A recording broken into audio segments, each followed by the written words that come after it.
Révélation émouvante. À 68 ans, Isabelle Morini-Bosque confirme son mariage secret avec l'homme de l'ombre. Paris, un soir de juin tranquille. Alors que les projecteurs du monde médiatique étaient braqués ailleurs, une confession inattendue est venue bouleverser les certitudes. Isabelle Morini-Bosque, icône du journalisme télévisé, voix familière de Touche pas à mon poste, a enfin levé le voile sur l'un des chapitres les plus intimes et les plus mystérieux de sa vie.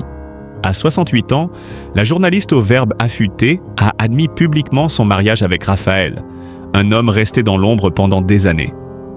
Un compagnon discret, presque invisible dans le tumulte de sa carrière, mais dont la présence constante révèle aujourd'hui toute la puissance d'un amour patient et inébranlable.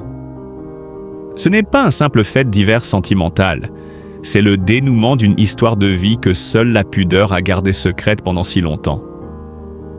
Car si Isabelle a toujours été franche sur les plateaux, incisive dans ses chroniques, elle a su préserver cette part de mystère dans sa vie privée.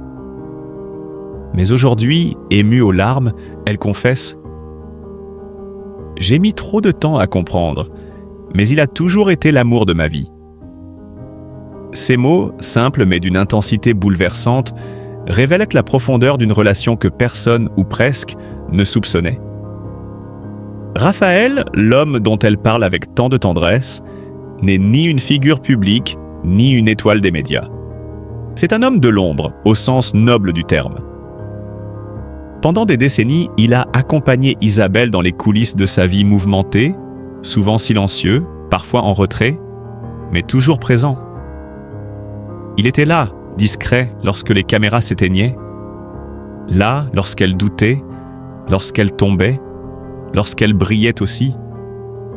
Un amour sans condition, sans exigence, une loyauté qui frise l'abnégation. Ce genre d'histoire n'arrive pas souvent dans un milieu aussi exposé que celui de la télévision. Le monde du showbiz, avide de scoops et de scandales, passe souvent à côté des récits les plus beaux, ceux qui prennent le temps. Car oui, cette histoire d'amour est tout sauf une idylle éclair. C'est une construction lente, tissée de silence et de regards, de gestes simples mais éloquents. Un amour qui s'est écrit dans les marges, à l'abri des rumeurs et des flashs, dans une époque où l'on confond souvent visibilité et vérité. Les rares proches du couple savaient. Ils avaient compris au fil des ans que Raphaël n'était pas juste un ami. Mais aucun d'eux n'aurait trahi cette discrétion sacrée. Ce n'est qu'aujourd'hui, lorsque le temps a fait son œuvre et que les masques peuvent enfin tomber, qu'Isabelle accepte de partager cette part si précieuse de son intimité. Et cette décision, loin d'être anodine, est aussi un acte de confiance envers son public. Comme si, à ce moment précis de sa vie, elle estimait qu'il était temps de réconcilier la femme de l'ombre avec la femme de lumière. Mais pourquoi maintenant ? Pourquoi cette révélation après tant d'années ? La réponse tient peut-être dans l'urgence du temps qui passe. À l'aube de sa retraite médiatique, Isabelle Morini-Bosque semble vouloir remettre les choses à leur juste place. Elle qui a longtemps dissocié sa vie professionnelle de sa vie sentimentale, choisit aujourd'hui de faire la paix avec son histoire. Une forme de réconciliation intérieure, presque thérapeutique. Dans les coulisses de cette confidence, certains parlent d'un événement déclencheur. Une hospitalisation récente, un moment de fragilité ou tout simplement l'envie de ne plus cacher ce qui, en vérité, n'a jamais été honteux. Car leur mariage, aussi secret soit-il, a été célébré il y a déjà plusieurs années en toute discrétion, loin des regards indiscrets. Une cérémonie intime, à l'image de leur relation, sincère, pudique et sans artifice. Cette révélation suscite une vague d'émotions sur les réseaux sociaux. Des milliers de messages affluent, saluant le courage, la sincérité et la beauté d'un amour qui défie les normes, les attentes et le temps. Dans un monde souvent cynique, l'histoire d'Isabelle et Raphaël rappelle que l'amour véritable peut se construire dans le silence, qu'il peut mûrir lentement jusqu'à devenir indestructible. Les plus jeunes y voient un message d'espoir. Il n'est jamais trop tard pour aimer, pour reconnaître la valeur de celui ou celle qui nous accompagne sans relâche. Les plus âgés y retrouvent le goût d'une époque où les sentiments ne se criaient pas mais se vivaient pleinement, loin du bruit et des apparences. Enfin, pour Isabelle elle-même, cette confession marque peut-être le début d'une nouvelle vie. Une vie où elle n'a plus besoin de compartimenter son cœur, où elle peut s'autoriser à exister autrement qu'à travers le prisme de la télévision. Une vie à deux pleinement assumée. Alors oui, cette révélation est bouleversante. Pas pour son aspect sensationnel. Il n'y a ici ni scandale ni trahison, mais pour ce qu'elle dit de l'humanité profonde d'une femme que l'on pensait connaître. Et pour ce qu'elle révèle de ce que peut être un amour vrai, silencieux, fidèle, tenace, et finalement victorieux. Restez avec nous pour découvrir les confidences exclusives de Raphaël, l'homme qui a aimé dans l'ombre, et ce que leur histoire dit de notre époque. Un récit émouvant, puissant et profondément inspirant. Le silence de Raphaël, l'amour discret qui a bouleversé la vie d'Isabelle Morini-Bosc. Dans le tumulte incessant des projecteurs, certains noms résonnent plus fort que d'autres. Isabelle Morini-Bosc, figure emblématique du journalisme culturel en France, a su imposer sa voix pendant des décennies, mêlant rigueur et sensibilité dans chaque prise de parole. Mais derrière cette femme de caractère, ce pilier du PAF, se cache une histoire que peu soupçonnaient, celle d'un homme de l'ombre, d'un amour muet mais indéfectible, Raphaël. Cet homme n'a jamais foulé un tapis rouge, jamais accordé une interview, jamais revendiqué le moindre mérite. Et pourtant, il a toujours été là. Depuis les débuts hésitants d'Isabelle sur les plateaux de télévision jusqu'à ses interventions les plus remarquées à l'antenne, Raphaël veillait. À distance, dans le silence. Invisible, mais essentiel. Qui est-il vraiment? Et surtout, de pourquoi cet effacement volontaire? Pour comprendre, il faut remonter des années en arrière. À une époque où Isabelle, jeune femme fougueuse, s'est lancée dans une carrière où les passions privées sont souvent sacrifiées sur l'autel de la réussite professionnelle. Elle vivait intensément, collectionnant les aventures sentimentales aussi fulgurantes que fragiles. Chacune de ces histoires semblait prometteuse, mais finissait par se heurter aux exigences d'un métier qui ne laisse que peu de place à l'imprévu. Pendant ce temps, Raphaël, discret, patient, observait. Il n'attendait rien, ne demandait rien. Il était là, simplement, sans condition, sans exigence. Et c'est précisément cette absence de revendication qui fait de lui un personnage fascinant. Tandis que d'autres auraient cherché à exister coûte que coûte, à prendre leur part de lumière, lui choisissaient l'ombre. Non par faiblesse, mais par amour. Un amour absolu, silencieux, presque déroutant. Certains proches d'Isabelle confient aujourd'hui avoir toujours senti une présence autour d'elle. Il y avait quelqu'un qui la protégeait, sans jamais se montrer, dit l'un d'eux. Mais Isabelle, quant à elle, ne parlait jamais de Raphaël. Par pudeur, sans doute. Ou peut-être parce qu'elle-même n'était pas encore prête à reconnaître ce qu'il représentait. Ce n'est qu'avec le temps, quand les passions se calment et que le tumulte des ambitions s'apaise, qu'Isabelle a commencé à regarder en arrière, à comprendre, à ressentir différemment. Les échecs amoureux, les déceptions, les solitudes de fin de tournage. Dans ce miroir du passé, une figure revenait toujours, celle de Raphaël. Jamais imposant, jamais pressant, mais toujours là. Ce que beaucoup auraient pris pour de la faiblesse était en réalité une force inouïe. L'attente dans une époque où tout va trop vite est un acte de résistance. Et Raphaël a résisté. Il a traversé les années, les silences, les blessures non dites. Il a vu Isabelle sourire à d'autres, pleurer pour d'autres. Mais il n'a jamais reculé. Sa seule présence suffisait. Et puis, un jour, presque naturellement, Isabelle a tendu la main. Pas avec fracas, ni en grande pompe. Mais avec cette lucidité que seuls les cœurs fatigués par la vie savent offrir. Ce jour-là, elle ne lui a pas demandé de revenir car il n'était jamais vraiment parti. Elle lui a seulement dit « Maintenant, c'est toi ». Il serait tentant de qualifier cette histoire de conte de fées, mais ce serait nier sa complexité, sa profondeur. Ce n'est pas un récit fait de coups de foudre ou de passion dévorante. C'est une histoire d'amour enracinée dans le temps, dans le silence, dans l'attente.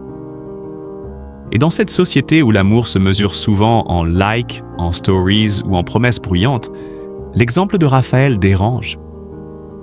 Il interroge.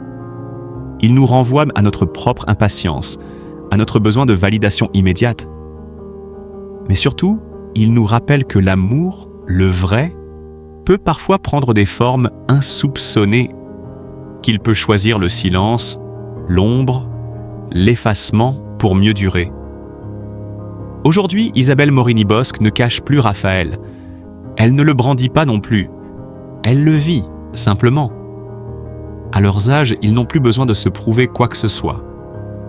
Ils n'attendent plus que le monde les applaudisse. Ils se contentent d'être là, l'un pour l'autre, après tant d'années de silence. C'est une leçon de pudeur et de profondeur, une histoire qui n'a rien de spectaculaire, et c'est précisément pour cela qu'elle bouleverse. Parce qu'elle nous parle de fidélité, de patience, de ces amours que l'on croit perdus et qui finissent par se révéler comme une évidence. Dans l'univers si bruyant du show business, où tout semble devoir être crié pour exister, Raphaël est une anomalie. Un murmure dans le vacarme, mais un murmure puissant, celui de l'amour véritable. Mariage au bord du lac Annecy, une union intime qui bouleverse les codes du glamour. Il y a des instants de vie qui échappent à l'agitation des projecteurs, aux injonctions des réseaux sociaux et aux fastes artificiels. Ce fut précisément le cas ce week-end, lorsqu'un couple discret mais éminemment sincère a choisi de sceller son amour d'une manière que peu auraient osé envisager dans le monde clinquant des célébrités. Pas de robe somptueuse, pas de champagne à gogo, ni de cortège de photographes accrédités. Seulement le silence d'un lac, la sincérité d'un regard et l'émotion brute d'un engagement authentique. Sur les rives paisibles du lac d'Annecy, dans un écrin de nature d'une beauté presque irréelle, s'est déroulée une cérémonie aussi simple que bouleversante. Peu de convives, tous triés sur le volet. Des amis de toujours, quelques membres de la famille, et surtout, deux âmes qui n'attendaient ça plus l'approbation du monde pour dire oui à leur vérité. Isabelle Morini-Bosc, que l'on connaît davantage pour sa verve dans les coulisses proches de la télévision française que pour ses confidences personnelles, a surpris tout le monde. À 68 ans, elle a décidé de tourner une page que l'on croyait définitivement refermée. Celle du mariage. Non pas pour plaire ni pour faire sensation, mais parce que, selon ses mots, l'amour ne vient pas au bon moment. Il vient avec la bonne personne, même tard. Une phrase lourde de sens, presque philosophique, prononcée avec les yeux embués de larmes sincères, tenant la main de celui qui partage désormais son quotidien. Ce qui frappe, au-delà du choix de sobriété, c'est le message que ce mariage envoie, à contre-courant de tout ce que l'on voit aujourd'hui. Dans une époque saturée de mariages instagrammables, calibrés à l'extrême pour susciter des likes et des emojis, Isabelle et son compagnon ont refusé l'ostentation. Ils ont préféré l'essence. Leur robe? Une tenue fluide, sans prétention. Leur promesse? Murmurée à voix basse, au bord de l'eau. Leur banquet? Quelques plats simples, partagés entre éclats de rire et souvenirs. Rien d'extravagant. Mais tout y était, et surtout l'essentiel. Ce choix de sobriété n'est pas anodin. Il traduit aussi une certaine lassitude face aux apparences. Isabelle, longtemps confrontée aux faux semblants du monde médiatique, semble avoir trouvé dans cette union tardive une forme de réconciliation intime avec elle-même. Une façon de dire que le bonheur n'a pas besoin d'être bruyant pour être vrai. Qu'on peut avoir aimé, souffert, échoué, et malgré tout, recommencer. Sans robe de princesse, sans orchestre, juste avec l'écho d'un cœur qui bat encore fort. La journaliste vétérane a toujours cultivé une forme de discrétion sur sa vie privée. Peu d'articles People ont effleuré son histoire sentimentale. C'est justement ce silence, cette pudeur qui rend ce moment encore plus marquant. On n'est pas dans la mise en scène, mais dans l'aveu. Et dans cette retenue se cache une émotion infiniment plus forte que tous les mariages en grande pompe de la jet-set réunis. Car au fond, ce mariage n'est pas simplement un événement sentimental. C'est un geste, un acte presque politique dans sa simplicité, une déclaration d'intention dans un monde obsédé par le paraître. C'est oser dire « j'ai vécu, j'ai attendu, et aujourd'hui je choisis de m'unir dans l'humilité ». Une leçon que bien des personnalités publiques gagneraient à méditer. Le cadre, lui aussi, n'a rien d'anodin. Le lac d'Annecy, miroir naturel bordé de montagnes silencieuses, agite ici comme un écrin poétique. L'eau y reflète les émotions, les souvenirs, les secondes qui filent. C'est un lieu de paix, de vérité, là où les mots inutiles s'éteignent pour ne laisser place qu'au ressenti. Ce n'est pas un décor choisi au hasard, mais une véritable extension de l'état d'esprit des mariés. Et puis, il y a ce détail presque imperceptible mais révélateur. Les larmes. Non pas des larmes de tristesse ou de stress comme on en voit parfois dans les mariages trop calibrés, mais des larmes qui jaillissent d'un trop-plein d'authenticité. Des larmes qui disent « Je ne pensais plus que cela m'arriverait, mais c'est là, maintenant, et c'est plus fort que tout. » Ce mariage, finalement, n'a pas besoin d'écho médiatique pour exister. Il a déjà une résonance bien plus puissante, celle qu'il laisse dans l'âme de ceux qui y ont assisté, et même dans le cœur de ceux qui, comme nous, en lisent loin de le récit. C'est une piqûre de rappel sur ce qui compte réellement. Un rappel que le bonheur n'a pas d'âge, que l'amour n'a pas de décor obligé, et qu'une main serrée au bord d'un lac vaut souvent bien plus que 1000 discours. À une époque où tout doit être montré, filmé, monétisé, cette union